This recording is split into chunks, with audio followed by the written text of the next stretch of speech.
in a physical class where you have more interaction. So, so today we are going to go through the basic concepts of IIR filter design. We are not going to go into depth. It's a very wide topic because it basically touches on actually design of analog filters. Because for IIR, the common route is to design the analog filter and then do certain transformations to convert into a digital filter. And we won't get into that because, as I've said before, the standard for design filter, filter design is filters is a very big topic, such that even under DSP, you only cover part of it. Mostly, you first of all cover analog filters as a unit by itself, and then you come to cover digital filters under DSP. Yeah. So, and I've said it many times, our unit is only probably a half DSP. There's got so many other content that falls outside the traditional DSP, which is good and bad for us. And bad for us because we don't go to details. It's also good for us, also that we don't get into complex,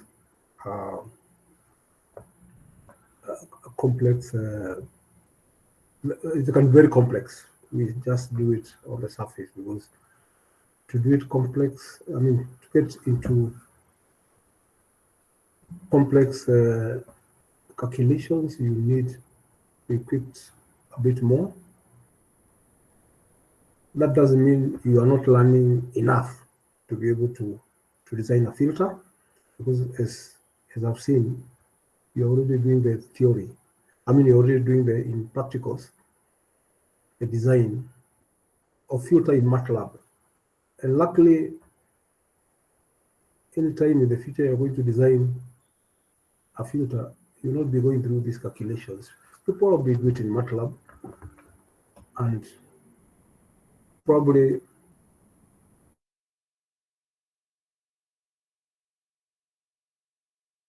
filter. So some of the background theory is not really necessary. So we are going to look through this. That's why actually I say the lesson is going to look at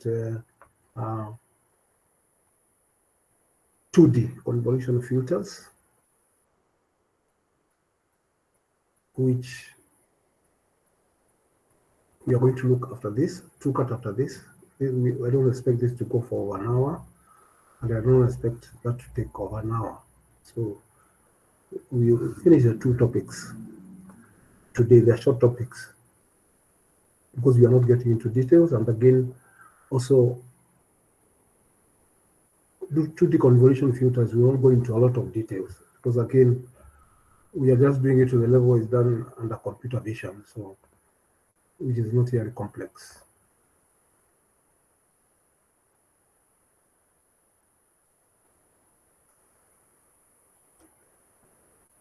Yeah, so IR design, filters, we are going to discuss that. What are they? Is the ones which have got feedback, and sometimes there are times we would require to go the IIR way, in that sometimes their implementation, we use less components, they are less complex in implementation. They may be more complex in the design, but they are fairly less complex when it comes to implementation. You don't use such lengthy filters in terms of the coefficients. So that's an advantage, and of course, their main disadvantage is that they can bring issues of instability, and also you can have a problem of them not having linear phase, so which can lead to distortion. Yeah? But where, of course, linearity is not important, and your memory is important, which means probably the size of your digital processors in terms of computation and also memory, then IIR is the way to go. And they applied a lot in speech processing and data processing. Of course, we have already looked at IIR, the general linear constant coefficient difference equation is this one here. What are the advantages? Sorry, I said I'll go a bit fast, but if you do have any question, you can always ask either by putting your hand up or raising your hand, or you can also just press on your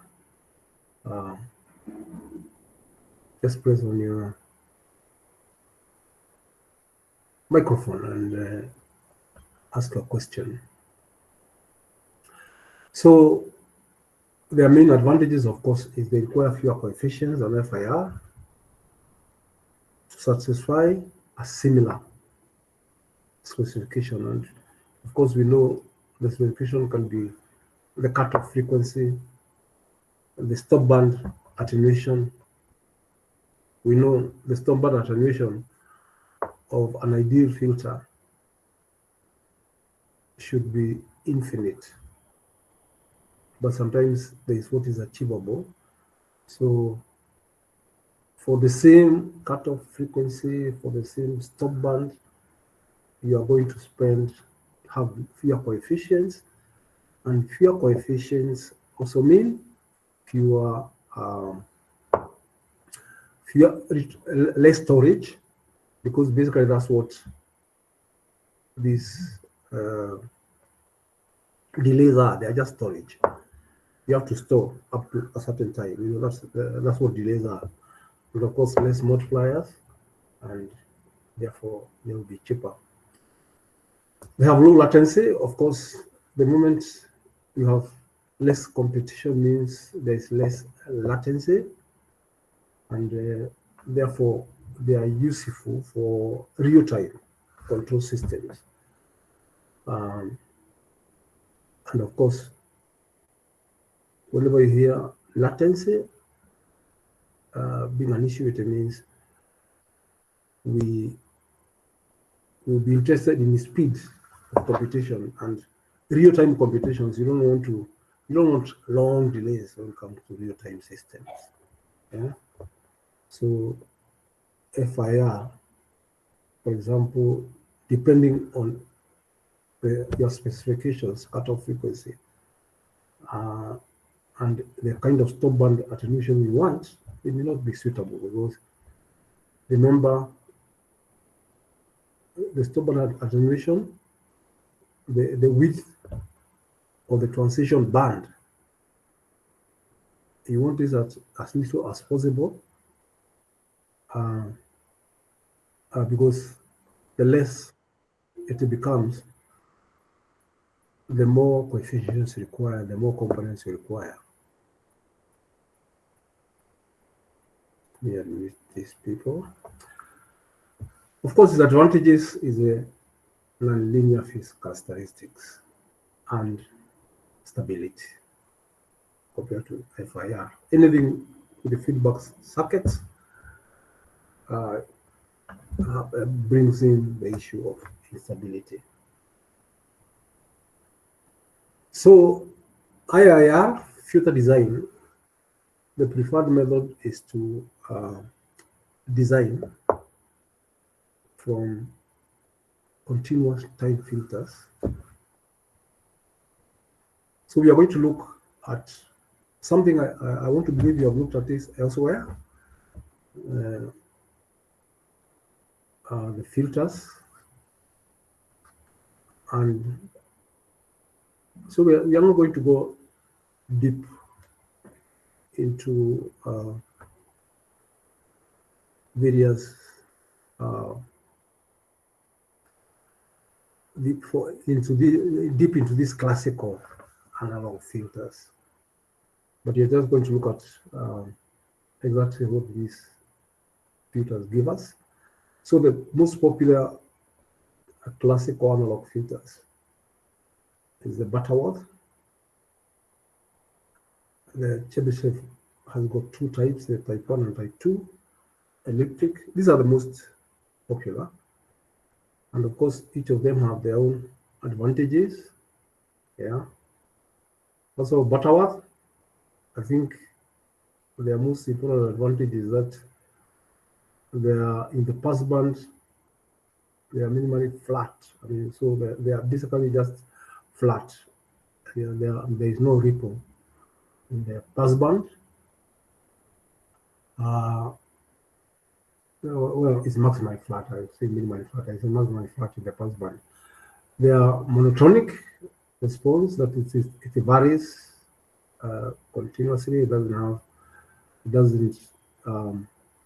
It varies smoothly, so it's monotonic. Yeah. It has the slowest roll-off or equivalent order in the classical filters. Would that be an advantage or disadvantage? Well, it's just a characteristic. Of course, it's a disadvantage. It has the lowest, it has the slowest, which is the slowest actually. I think it's the slowest. Rather, the transition band is largest. That's what we mean. It is slowest. It means we desire something probably which is steeper. Yeah. So, and of course, our main desire, the desired, of course, will be the one which in the passband, the attenuation is infinite, so it just drops vertically. But so this has the slowest. Of course, that's a disadvantage when it comes to the filters. And it has the highest order compared to other methods. What do you mean? For the same specification, it gives you the highest order, which means to meet the same specifications, you're going to use more components. That's what it means. Having the highest order compared to other methods. Again, this is also a disadvantage. But it is more linear. It gives more linear phase compared, passband phase response compared to these other methods.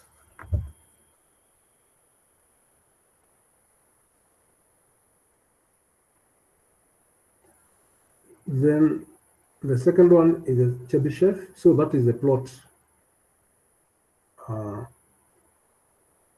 for Butterworth.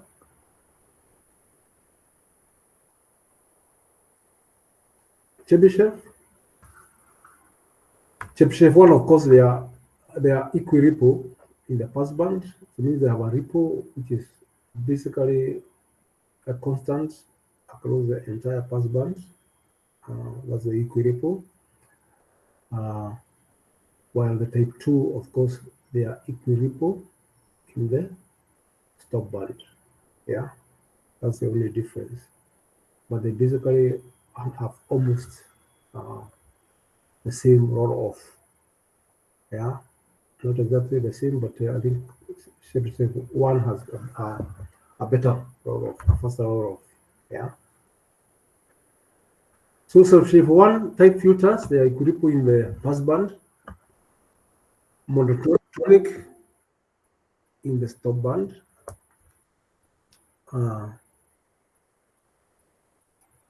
I believe You're already familiar with these terminologies.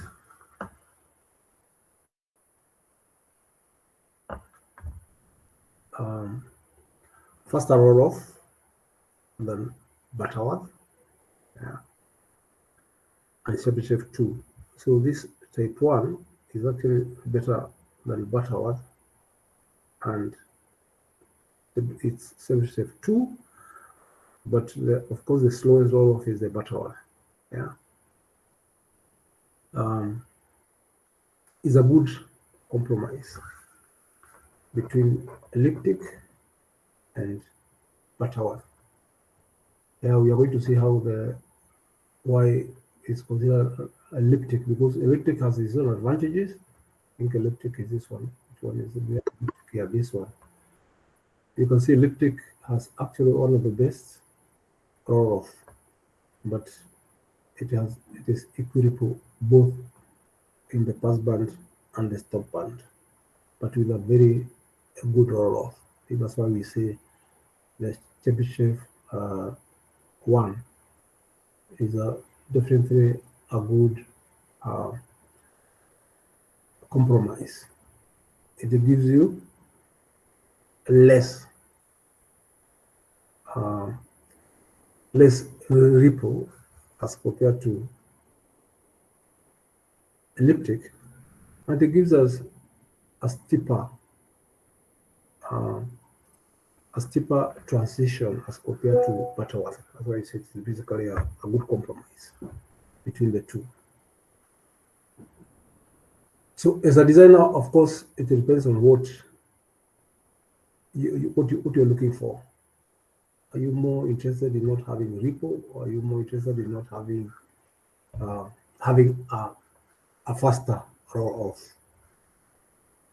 Those are normally the design considerations when you're deciding which design to go for. So, and again, as I said, I'm just hoping you have touched it somewhere, because sometimes these designs are also part of DSP, but as I said, we can't get them into them. Sometimes we find that the design, the analog design,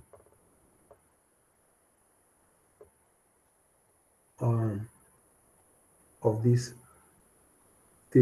classical analog filter, sometimes it's covered under DSP. It's a preparation for the digital design, digital filter design, IIR. So Chebyshev type 2 is equiripple in the stop band. Remember, type 1 was equiripple in the pass band. This one is equiripple in the stop band. Maximally flat in the pass band here, almost constant in the pass band. At the maximum, I think that's why we are calling it maximally flat. Faster roll-off than Butterworth. Does not have a better roll than, I mean, it has a slower roll-off compared to Chebyshev, but faster compared to Butterworth. So in terms of roll-off, of course, the best is elliptic, followed by Chebyshev 1, followed by Chebyshev 2, and then the slowest roll-off is the Butterworth. There it is. I think elliptic, faster roll-off than both Butterworth and Chebyshev, both 1 and 2. Equiripple in both passband and stop band. Non-linear passband phase characteristics. Actually, this is one of the biggest disadvantage. Yeah, lowest order filter compared to the other big classical filters. To achieve the same filter specifications, you use the lowest order of the filter, which means you have less number of delays and less number of multipliers. So basically that is all I need to say about those filters. We are going to see generally when you are converting from analog filter to digital filter, because you want to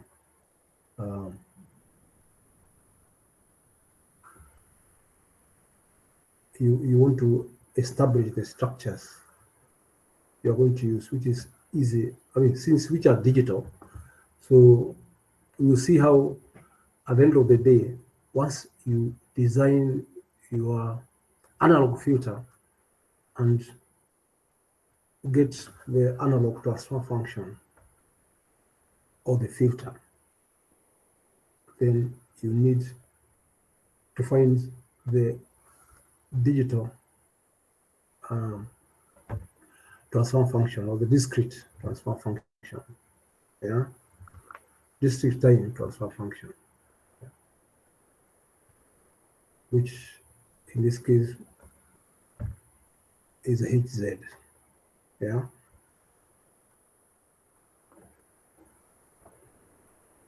So the other thing we're going to look at is the structures, basic IIR filter structures. So we are going to, there are two types. The most common is the direct form 1 and direct form 2. And I think we are going to see that I think this one we have already talked about. An nth order IIR filter is characterized by 2n plus 1 unique coefficients. Remember, because it has both the forward coefficients. What do you call them? We have both coefficients for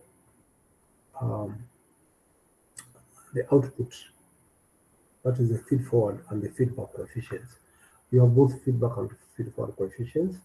Therefore, that's why it gives you 2n plus 1. So an nth order IIR filter will have 2n plus 1 unique coefficients.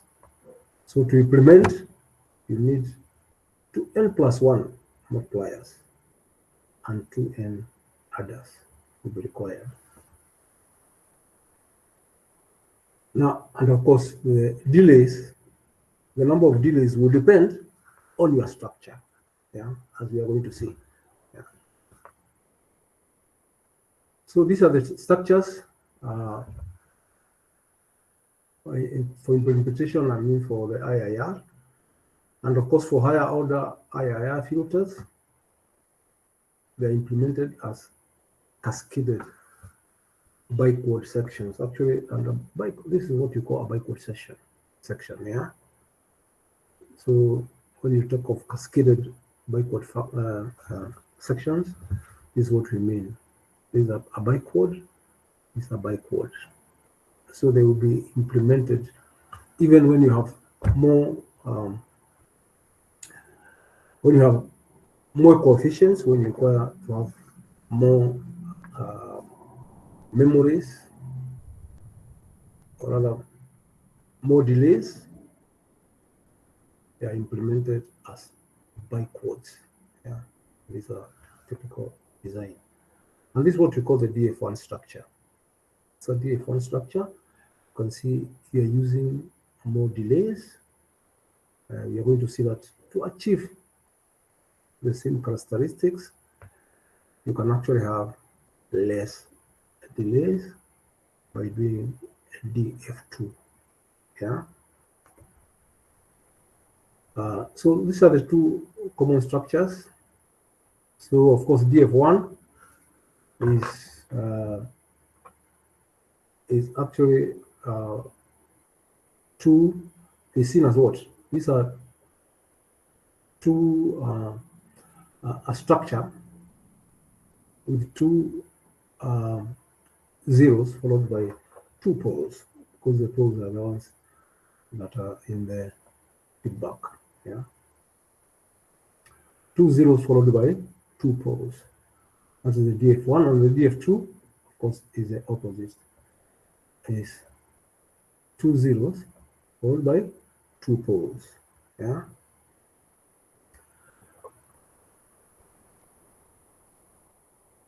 So I think that is all we need to say about the structures. For there are many other structures, but we just wanted to look at this just DF1 and DF2. Of course, sometimes you can describe DF1 as a cascade structure, yeah, because it is cascading these backwards, yeah. But you can also have more complicated cascade structures, yeah.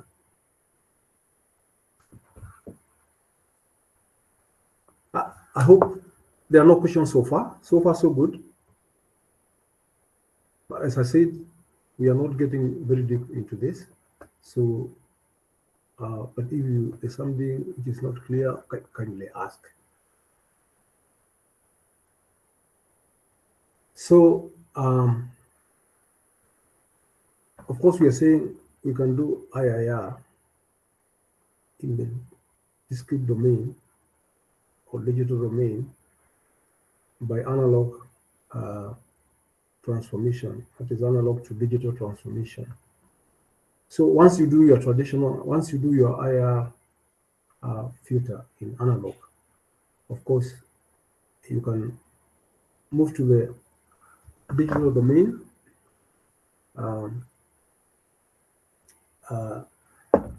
so that you implement the digital structures, digital filter structures. Yeah. So the two common methods is the impulse invariance method, and this one is finished by actually sampling the analog impulse response and then determining the digital transfer function. So again, we will not get into this theory, but we will show you what it means in terms of computations, calculations, and the other method, of course, is the bilinear transformation method, and this is simply transforming the analog transfer function to a digital filter transfer function directly by just replacing the S, because when you're talking about the analog transfer function, is normally expressed as the transfer function as a Laplace transform of the impulse response. Yeah, but in the analog, in the digital domain, the transfer function is a Z transform of the impulse response. I think it's good to understand that. Once you understand that, I think then everything else becomes clear. So when you do your analog design, what you end up coming up with is a transfer function describing that filter. You can come up with the impulse response describing the filter, which, of course, now you can convert into digital filters. But always remember that you can be asked, once you design your filter, to either give the transfer function or give the impulse response, give the frequency response, which normally frequency response simply means you are replacing Z with E to the power of J omega. And you can also be asked to present it, whatever filter you have designed, as a difference equation. Yeah. So in this impulse invariance method, what you are doing is simply converting, I think I've said this should be minus pk. This is p sub k, yeah? It's not pk, it's p sub k.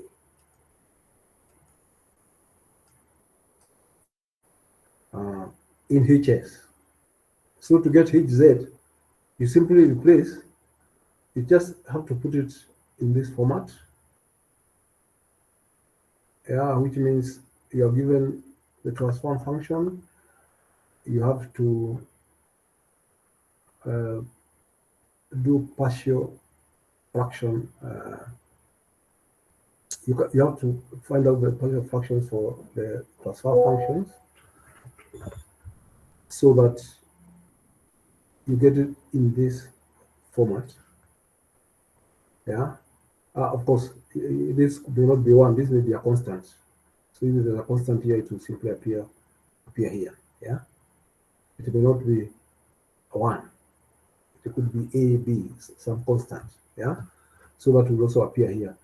But if you have it in this form, you can simply just transform to hz by replacing s minus p of k.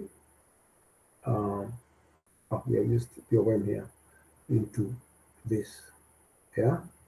So we just use the same p of m here. Yeah. So we just replace this with that. Maybe it should be minus. Otherwise, you put plus, then you have to put plus. It should be minus. Yeah. So that is impulse invariance method. You're given your impulse, your analog transfer function in terms of h of s, that is the Laplace transform of the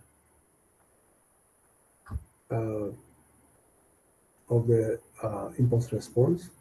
Then you convert it to this just by having that transformation. So in summary, you have seen you have to put it in this format, which is basically what we are calling doing partial fractions expansion on HS, and then transforming each pole in S plane into equivalent in the Z plane. Yeah. Combining now the terms into single polynomial. Now you can convert this into a single polynomial similar to the analog polynomial. Yeah. And of course, the main advantage of this is that this method that's actually it has an advantage. It suffers from aliasing, and the bilinear method is preferred. Of course, whenever you hear that there is sampling, of course, there will be, we won't get into that, but I'm sure you have done it before. There will be, whenever there's sampling, there will be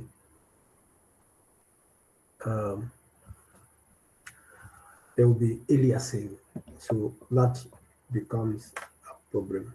Yeah. So whenever you're going to have to create multiple spectrums, when you do sampling in the time domain, in the frequency domain, of course, you're going to create a repeated spectrum, and definitely you end up having the issue of aliasing. Yeah. So for that reason, we won't show it. Ordinarily, we will go into the actual computation and establish that we get aliasing. But as I went from the beginning, you're not going deep into this. You can venture into it yourself. But I think for us, this is enough knowledge to let you do your labs. And I hope you are still doing your labs. I think that's why we are touching on this, to be able to give you some, and I hope some insight into how to do the labs. And I hope it is helping in your labs. Yeah. That is if you are still doing them, or I don't know whether you are finished. And then, so the other alternative for moving from analog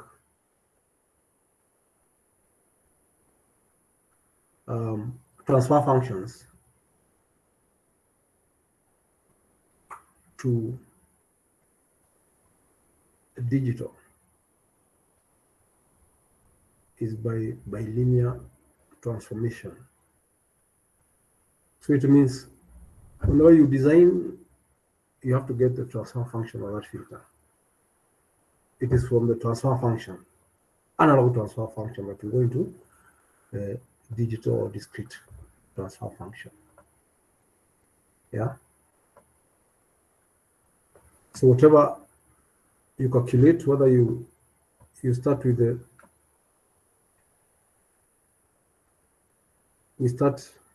frequency response,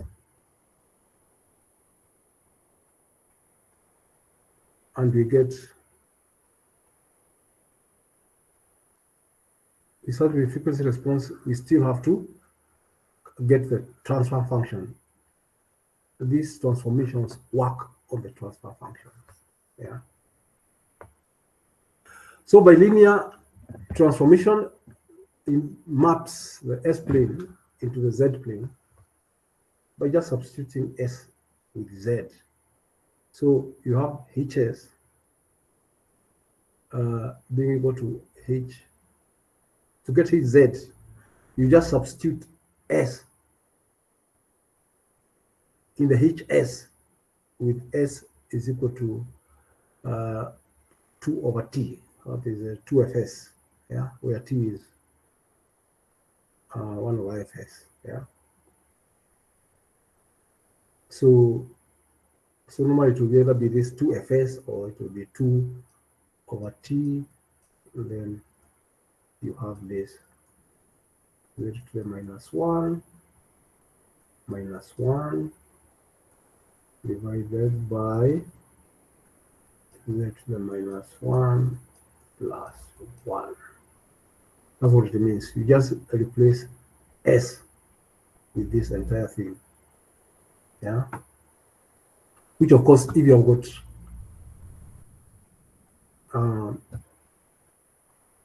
got HS with many poles and zeros, then this can be quite complex.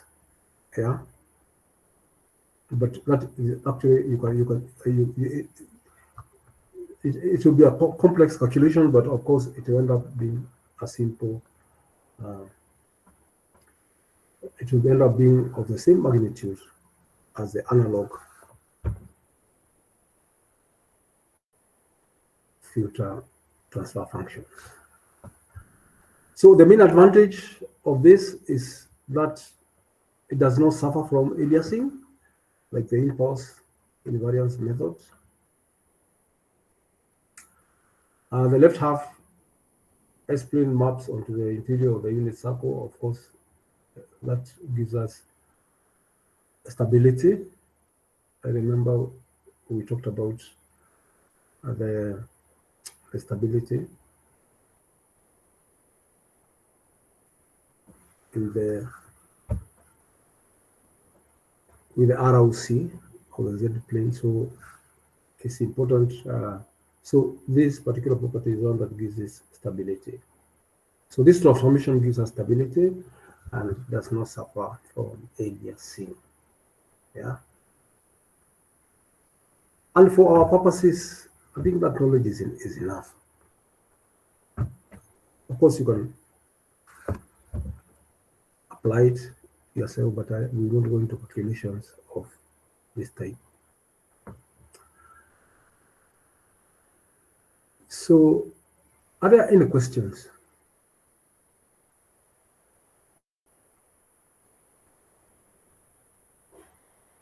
Are there any questions on this short presentation on IIR?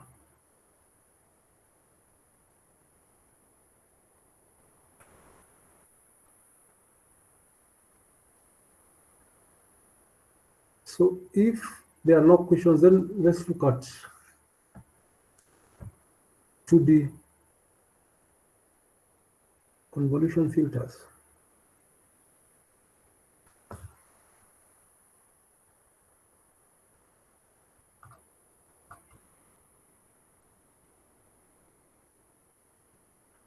So 2D convolution filters, we are talking of convolution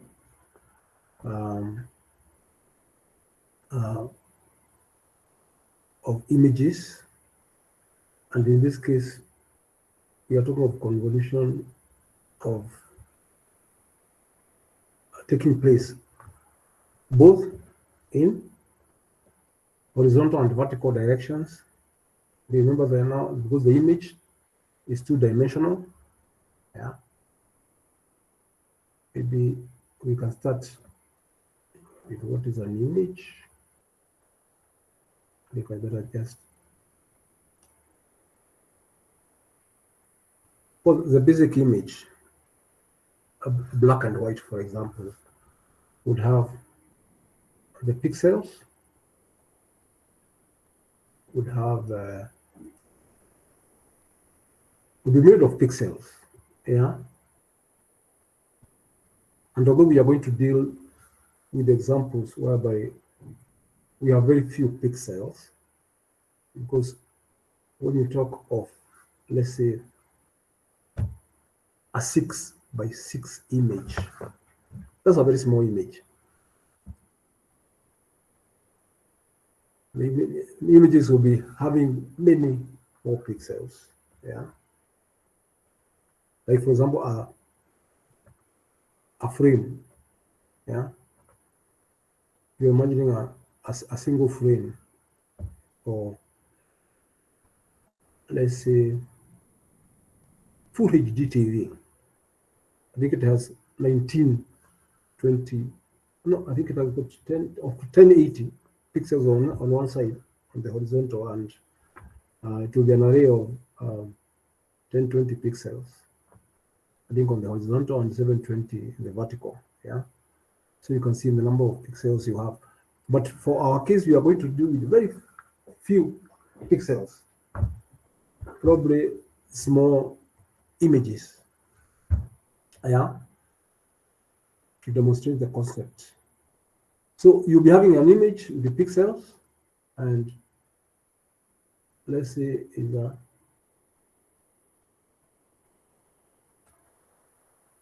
one, two. Of course, it can be 6x4, but let's just do, let's say, a 6x6.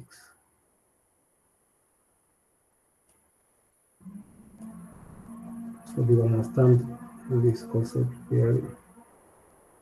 So of course, what it will be having, and again, this is, we are talking about black and white, so that the color has got 256 levels, yeah. That is between black and white. There are 256 levels, where white is 255, is level number 255, or rather is the level represented by 255. That is all ones, yeah. And the black is represented by all zeros, so it is 0. Yeah? You're talking of, let's say, 8-bit image, yeah. So this level is represented by 255, yeah. And that's completely white, and it's completely black, and you have levels somewhere in between. So your image will be anything between, in terms of numbers, 0 and 255. 0 and 255. what actually this means, I think I should put it the best way, 255 and 0, which means all zeros, 8 of them, and all ones. Yeah, because in a digital system, the image will be carried, the image represented by bits. So this 255 represents where all bits are 1. Yeah, so it will be maybe 128, but again, we are going to see us using things like 10, 40, 30 to make our calculations easy for our demonstration. But it will be something like 128, maybe 240, 40, 0, completely black, maybe 180, something like that. And what we are saying is you can manipulate this image, and of course, if it's a black and white image, manipulation just means you're changing these values. Yeah, you're changing these values into other values. Yeah, within the same ranges, so that that image changes. And what we are going to see is there are some we can manipulate that using another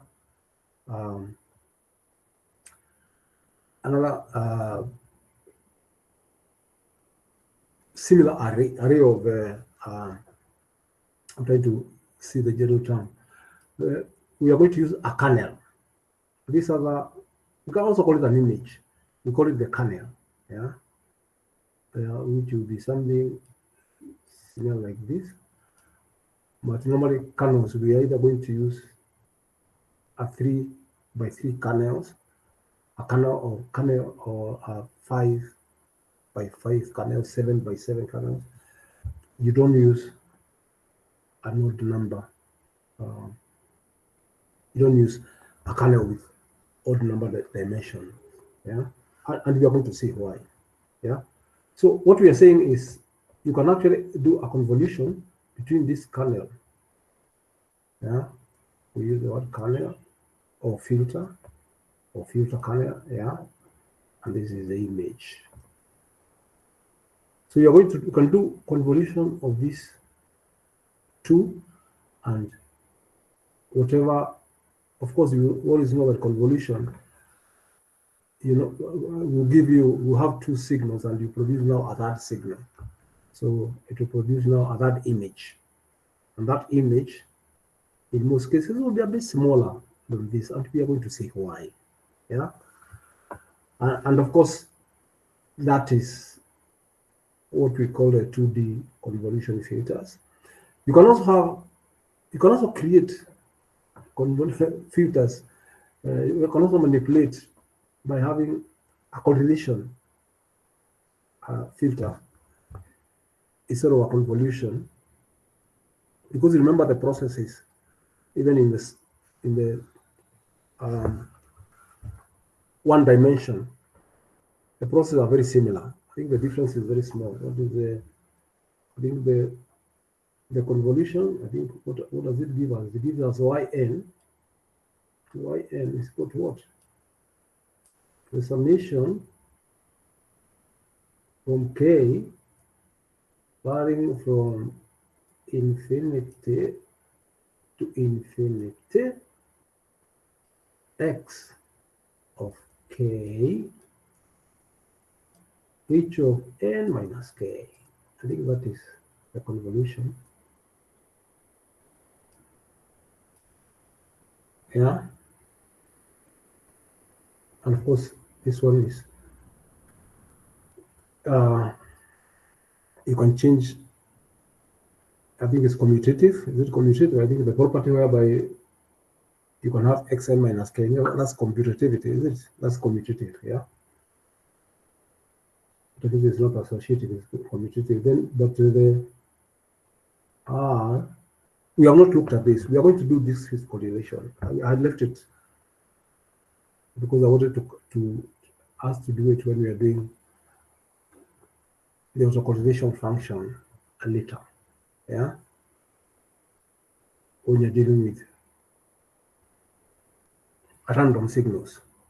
So otherwise, I think that one is if you're having Rx y is equal to what?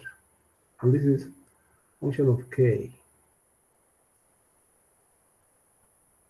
And the summation of course this one is summation of n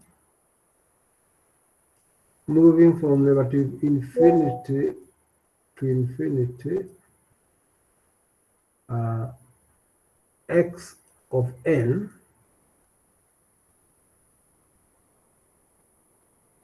y of n minus k. So basically you can see that they are the same operations. When you come down to the spatial domain, they will basically be just the same operation. But of course, what we know with this correlation is not commutative. Yeah. So it will not be, because Rxy, then it means you have to change this order. If you do Ryx, then it will be y of n, x of n minus k. Yeah. But so why I'm mentioning this is because if you are going to, when you're doing computer vision or you're doing convolutional neural networks, you are going to see those two almost being interchangeable. Doing correlation instead of convolution. But basically it's almost the same thing. Yeah. Especially when it comes to doing it in the spatial domain, like for images. Yeah. So 2D convolution is used for image processing, such as smoothing. Yeah. And this one you can actually do practically. You can do it in MATLAB, but you can also do it like these images which you're seeing here. I did this in using GIMP, GIMP is an open source image processing software, image manipulation software. And you can see this is just an edge, this one is produced with an edge detection kernel, this one. It's a 3x3 kernel. Yeah. So you can do it, you can download GIMP, GIMP, open source software. It can help you understand these kind of manipulations. Actually, they are the same ones now people are using to change how they look. So smoothing, if your face has pimples, you can use a smoothing kernel and you appear like you have applied makeup. Yeah. So those are actually the masks which are used. So you can do that with your pictures in GIMP. You can change how you look and post something different. Yeah. So actually this one is being used a lot on social media. They're very practical. These convolution filters are very practical filters. So the two-dimensional impulse response in 2D is called the kernel. It's also called the mask or just the filter. Yeah. In image processing. The kernel can be represented by a two-dimensional matrix. That's the word I was looking for. Just like the image, two-dimensional matrix. And it will be usually of an odd order, 1 by 1, 3 by 3, and it's always a square matrix kernel. Yeah. 5 by 5, 7 by 7, etc. Yeah. So the two-dimensional convolution, of course, we are familiar with the one-dimensional convolution sum, the one we use. to get the output of a system when for a particular input, when we know is impulse response, or rather the unit sample response. Yeah. The two-dimensional convolution, of course, is two-dimensional. So we have y m comma n, y of m comma n is equal to x of m comma n convolved with h of m comma n, which is you have is a double summation. Yeah. So you have j. J moving from negative infinity to infinity, and I from negative to infinity, x of I comma j multiplied by the summation of this multiplied by h of m minus 1 comma n minus j. So that is yn is the output image. So this is the input image, and that is the kernel. Yeah. So I hope so far so good. We are coming from what we know to what we don't know. So we have already done a lot on discrete convolution. So I think this is familiar grounds for us. Yeah. So convolution filtering, what is it? It's a technique in which image is convolved in the kernel to produce a filtered image. The kernel is applied directly on pixels of an image, and we are going to see how that is done. So the process involves moving the filter kernel from point to point in an image, and at each point m comma n, yeah, of the original image, the response of a filter is calculated by some predefined relationship. Well, that relationship is defined by the kernel.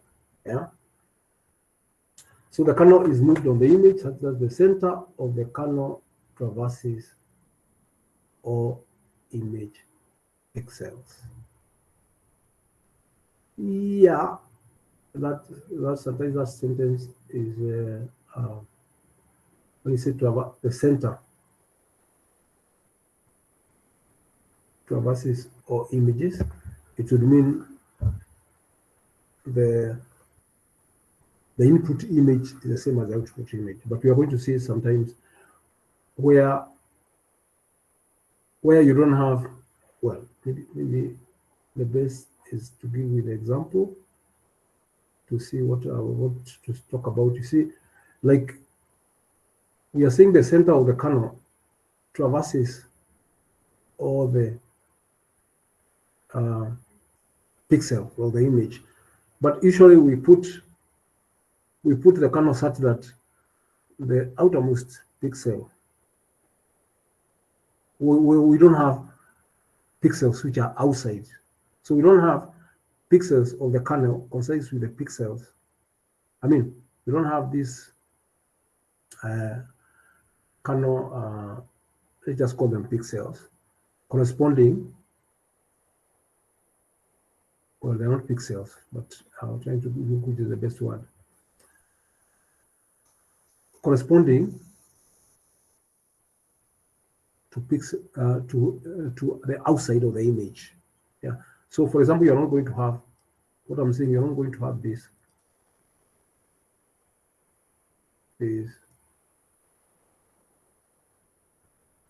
so that this is the center of the kernel. So we always start with this one. That's why the image will actually be smaller. You can see. Yeah. I was talking about that because of this particular sentence, that the kernel, center of the kernel traverses all image pixels. Okay, of course that happens, but the center does not have to traverse all image. It depends on to do that. If you are to do that, you are going to see that you need to do what? You need to do padding. We are going to look at, to do that, you need to do padding. Otherwise, the image will be smaller. You see, if we use this, this would mean that the image is the same size. The input image is the same as the output image. And that one only happens when you do zero padding. So that we don't have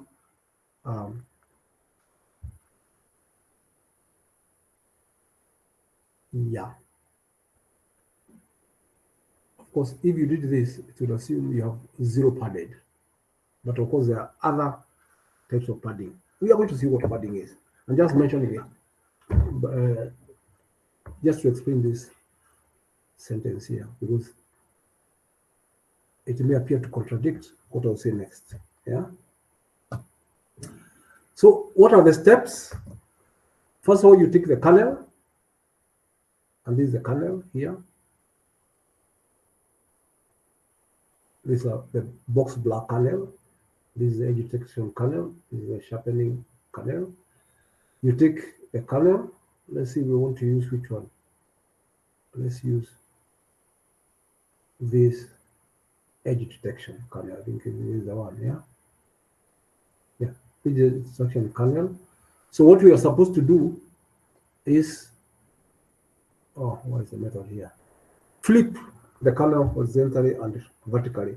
What it means is flip horizontally and vertically. Horizontally means this comes here and this comes here. In our case, it remains the same, it doesn't change because of the values we have in the kernel here. So it doesn't change, it remains the same. Then you flip. Now, that was a vertical flip. Or was that the horizontal? It is vertical. I don't know how do you describe? This should be, oh, this is a vertical. So we have done, okay, but what it means, you flip, this comes here, trying to see whether that would be vertical horizontal. And then you flip, but this comes here, yeah? So this comes here, and this goes here. So you get this. So finally, the kernel you're going to use is this one. The one you have flipped vertically and horizontally, yeah? Yeah, this should be the horizontal flipping, and it should be the vertical. We are moving something from up to down, that's vertical. From side to side, that's horizontal. So you have done it. For this, it's not very clear, but let's do something more clear. Let's say you had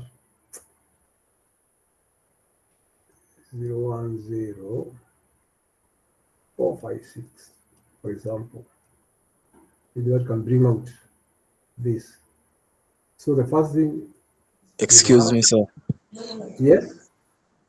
Could you please allow Eric into the class? Oh, Eric. Oh, sorry. I have not been looking at this other screen. Yeah, I can see somebody's trying to come in.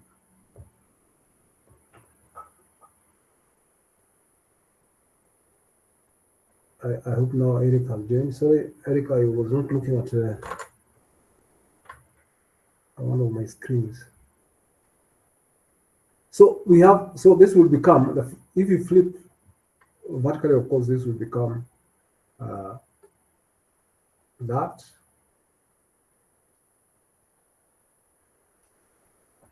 And this is, and this will be 104. And of course, now this will become 654,010,321. That's what we mean by the two flips. Yeah.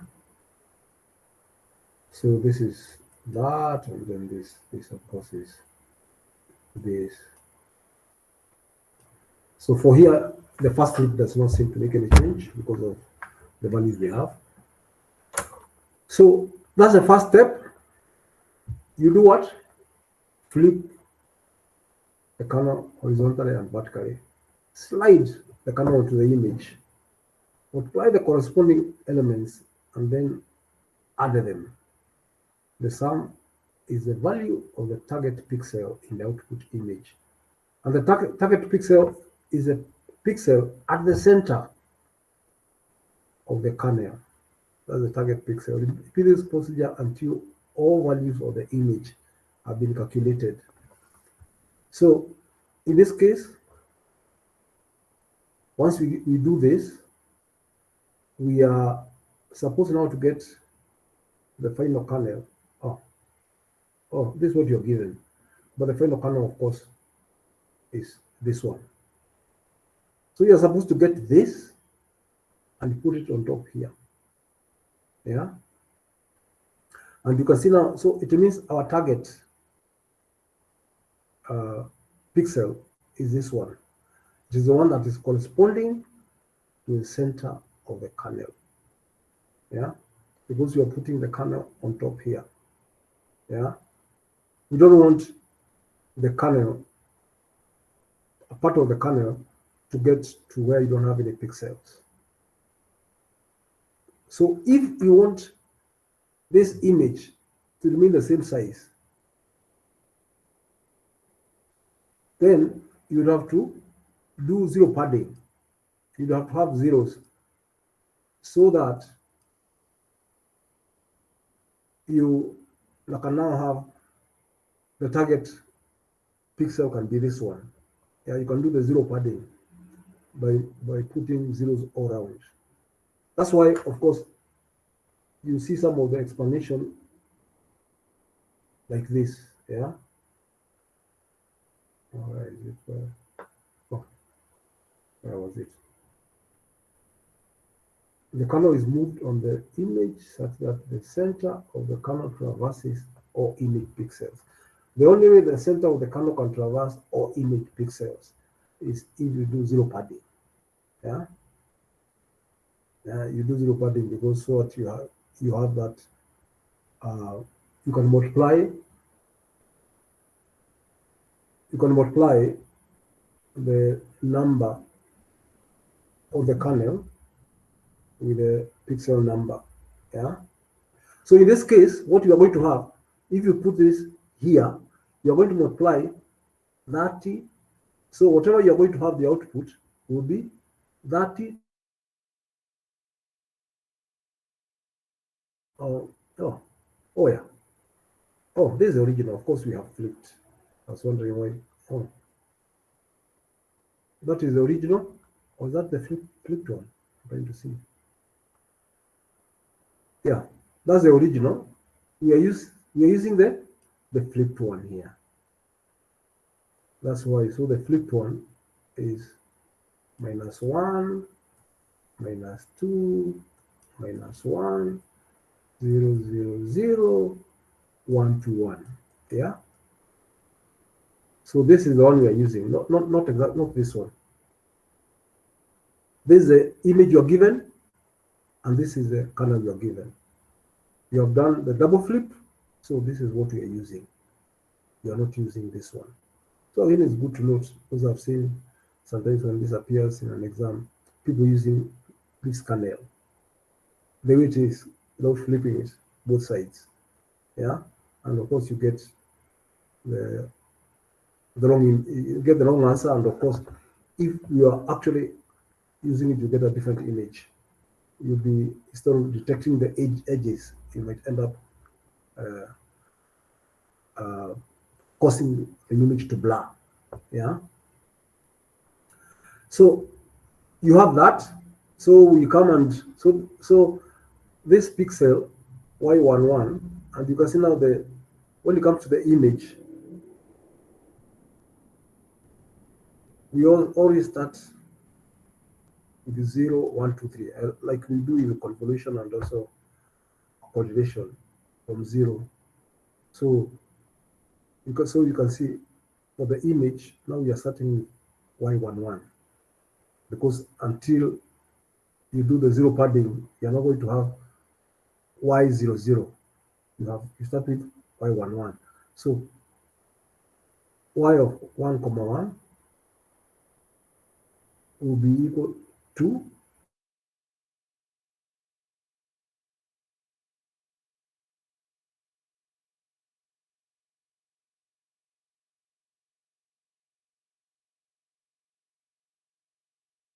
minus 30, minus 1 times 30. Yeah, you have put this on top here. Minus 1 times 30, 0 times 40, 0, 1 times 0. Let me start from this one. Then this one will be minus 2 times 15, then 0 times 12, then 2 times 10, then 5, no, I start with minus 1 times 5, and 0 times 10, and the last one is 1 times 0. And that will give us minus 45. And that will be the value of that pixel. So it's a completely different pixel. Here we are getting 45. But what it would have meant, for example, this could have been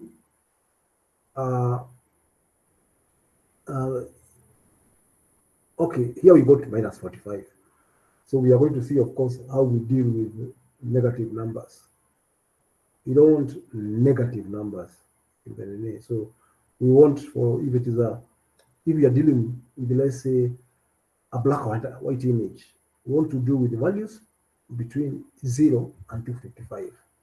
So there are some things we do so that we make sure that we get zeros and 255.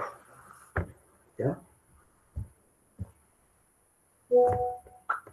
So in this case, you get that.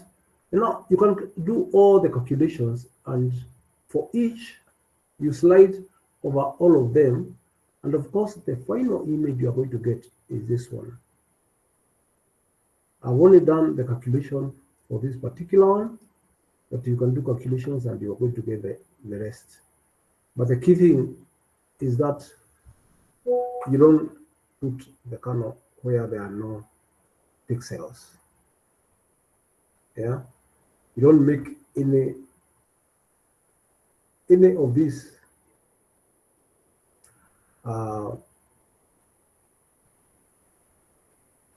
correspond to no pixels. So invariably the image will always be smaller. Yeah, the image will be smaller, and you have seen it is actually smaller in this case.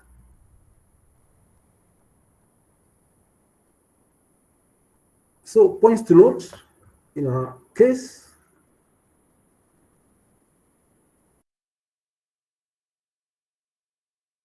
it's okay with this procedure.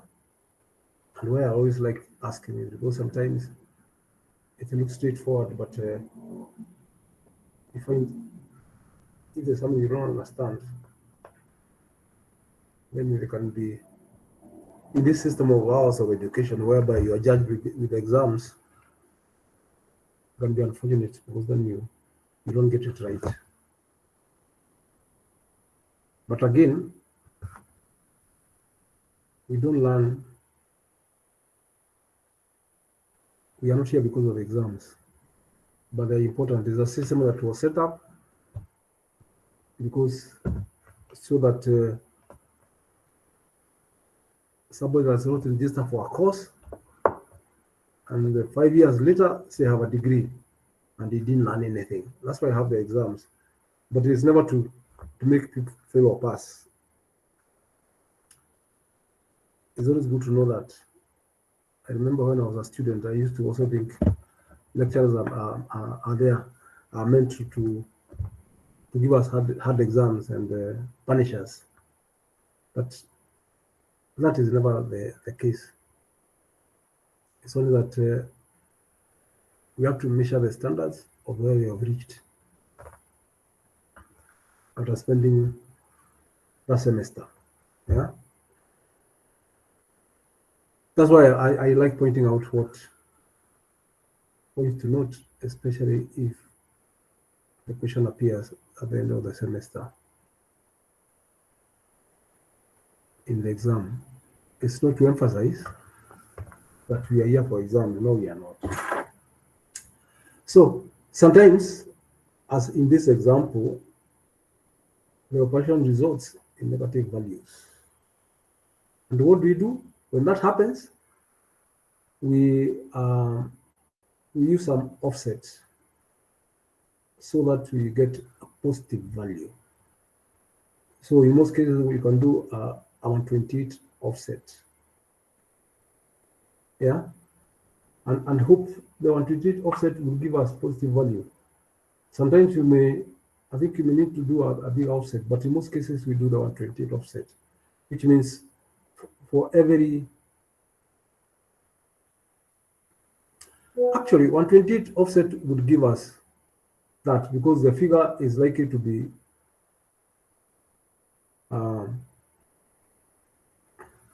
below 128. Yes, we would give it a 128 offset to all the pixels of the output image, so that the figures fall between 0 and 255. This is, of course, for Cannon matrices of the grayscale. Yeah, grayscale means just black and white, so we expect only to move from 0 to 55. Zero padding, you can note that the output image is a 3 by 3 matrix. So we had an image, I think our original image was 5 by 5. We have ended with 3 by 3.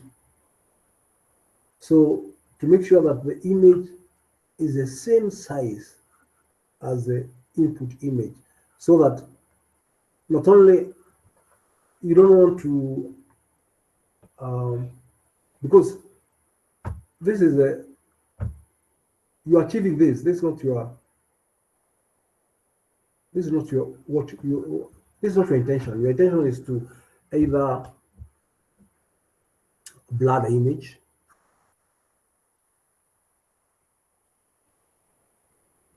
and of course it makes sense, but you can want to blur the image because you don't want the identity of, let's say, of the person to be known. So blurring is actually a very important, or you don't want that particular part of the image to be seen, so you can blur that part of the image. So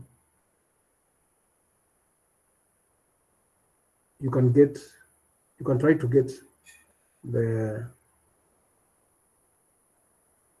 you can try to get the outline of the image, because some of those features you may want them. For example, you see the same method is used for convolutional neural networks. So you may be trying to extract features from an image. Yeah. For the purposes of setting the kernel. You know, in convolutional neural networks, the kernel, you're not given a kernel. In convolutional networks, you learn the kernel, you know. You design the kernel through learning. Yeah. So anyway, so you have achieved an intended reduction of the image, which is not our intention. So in that case, what we do is we use zero padding. Yeah. So this is the adding of zeros where there are no image pixels to overlap the kernel pixels. Yeah. So that makes sure that now your input image is the same size as the output image. And of course, the other alternative is doing duplicate padding. So this is a zero padding. You add zeros all around. So you create an image which is bigger than the original image by zero padding, and then do your convolution, and you get your output image the same size as your input image. Duplicate padding is what padding is also what we call repeating the border elements, so that like now you have this, you repeat the border elements. Of course, it has some certain effects. There will be cases where it's advantageous to use zero padding, depending on what feature you're trying to look for. Yeah, what are you trying to achieve with your image? You will find that sometimes the duplicate padding is better than zero padding, and sometimes the zero padding is better than the duplicate padding, depending on what you want to achieve, what you're looking for. Yeah, so you can use the two methods. And of course, this is, as I said, you can do some practicals yourself by getting an image. Here I just have downloaded an image from the internet. I think this is a Colosseum in Rome. I think it's in Rome. And I was able to do some edge detection. Yeah. So it gives you all the edges. Yeah. Without giving you the details. And it's done with this kernel. So there are many kernels. Yeah, standard kernels, which they have been designed already. So in most cases, you don't have to design your own kernel. You can use one of the existing kernels for different. But of course, if you want to get into design of 2D convolution manipulation, image manipulation, you can, but there are existing kernels which have been developed. Yeah. And I think it's a very small topic, and I think that is enough for our. Well, of course, I think we don't need to do more than that on the 2D convolution. So, are there any questions? Yes, I have a question. Yes. Now, let's say, for example, you do the convolution for, let's say, edge detection. Yeah. Now, what procedure is usually done for, let's say, a machine? Yeah. To be able to, because you said it's using a neural network and the machine learns from. Yeah, could you maybe elaborate on what the machine learns from the, for example, edges that are detected maybe in a, you are building a image classifier? Oh, you see, in this case, what you are doing, in this case, you are given a kernel. You see, but in the case of polynomial neural networks, you want, for example, you are doing classification. Yeah. So you want to know whether this is a dog or this is a cat. Yeah. It means, first of all, you must have given your system images of cats and told it that's a cat. And you have given it also different images of dogs and told us that's a dog. So when you give it images of the dogs, what it is developing is actually a kernel. So that whenever it gets a new image, it will expose it to that kernel, and depending on the answer, it will know whether that was a dog or a cat. You get it? Is it making sense? Yes, yes, it makes sense. What will be the, for example, for a cat image classifier, what are the Yeah. characteristics that maybe the machine will develop for its kernel? Ah, I see. No, just of course, what will happen is a cat. It may not be obvious to our eyes, but to a machine, to a machine, when it looks at the image of a cat, it will see, for example, the shape of the eyes, maybe the what do you call it, the length, the vertical. Well, it will be different different images, yeah. But what it will be looking is what are the differences, yeah, between the image of a cat and the image of a dog. So it will be looking at those things, maybe the eyes. It will look at those features. It will pick different features. The eyes will just maybe one of them. You need the shape of the head, the way the ears, yeah. It will just pick those features, yeah.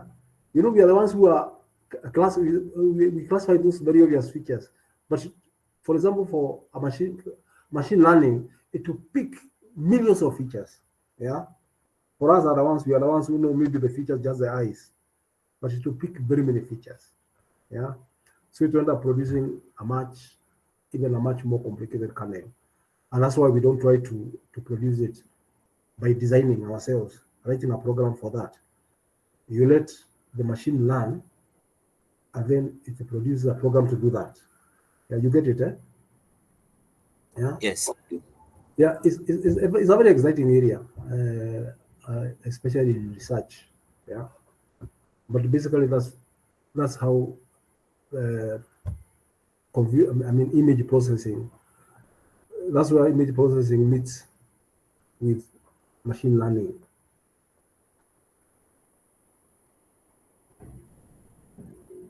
Yeah. Any other question?